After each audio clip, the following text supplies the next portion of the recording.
சுய இன்பத்தை நாம் ஆதரிக்கிறோம், நாம் எதிர்க்கிறோன்ற கேள்வியே அங்கே இல்லை. நாம சொந்த கருத்துக்களை சொல்றதுக்கு இது ஒரு தனிப்பட்ட விஷயம் அல்ல. உலக சுகாதார நிறுவனம், அதே மாதிரி world association of sexual health, international society of sexual medicine, Indian association of sexology, இவங்கெல்லாம் ஏராளமான ஆராய்ச்சிகள் பண்ணி அவங்க எது சரின்னு சொல்றாங்களோ அந்த முடிவுகளை தான் எடுக்கணும். அவங்க சுய இன்பம் இயல்பானது, அதில் எந்த தவறும் இல்லை அப்படின்னு சொல்கிறாங்க. இப்போது நாம் பார்க்குறோம், காலங்காத்தால் சூரியன் கிழக்க உதிக்குது, அது மேற்க மறையுது, டெய்லி அதை தான் பார்க்குறோம். தாலமி போன்ற வானறிஞர்களும் பூமி நின்றுக்கிட்டு இருக்கு, சூரியன் தான் சுற்றுது அப்படின்னு நம்பிக்கிட்டு இருந்தாங்க. இன்னைக்கு நம்மளுடைய ஜாதகம் அதை வச்சு தான் கணிக்கிறாங்க. பூமி நடுவுலையும் சூரியன் அதை சுற்றி வருது, கிரகங்கள்லாம் சுற்றி வருதுன்னு. ஆனால் விஞ்ஞானம் என்ன சொல்லுது? விஞ்ஞானம் அல்ல, பூமி தான் சுற்றுது, சூரியன் அங்கே தான் நிற்கிது, சூரியனை பூமி தான் சுற்றுதுன்னு சொல்லுது. நம்ம எங்கேயாவது பூமி சுற்றுறதை பார்க்குறோமா? நமக்கு எதுவும் அதிர்வு இருக்கா? இல்லை. ஆனால் நம்ம டெய்லி சூரியன் தான்.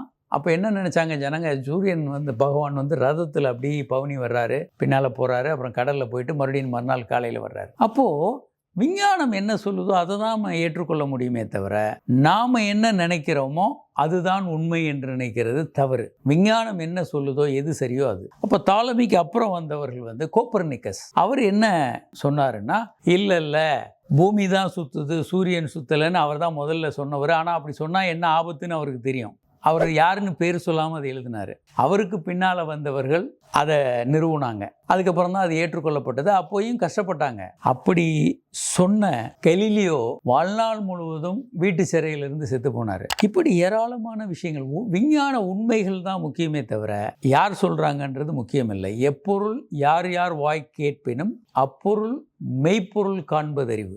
மெய்ப்பொருள் காண்பதறிவு எது உண்மைன்னு கண்டுபிடிச்சு அதை நம்ம ஏற்றுக்கொள்ளணும். நமக்கு என்ன தோணுதோ, புலப்பாடுகள் வேற.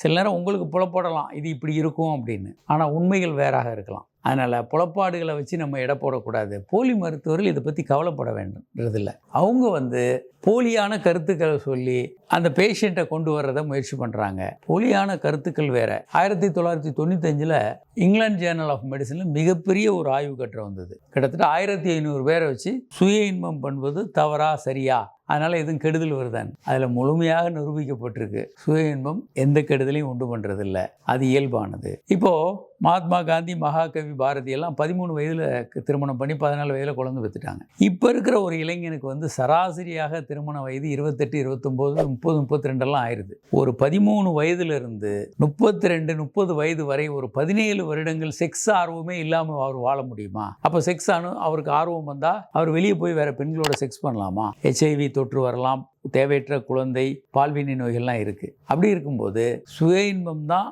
Safest, best. இதை உலக சுகாதார நிறுவனம் அறிவுறுத்துகிறது.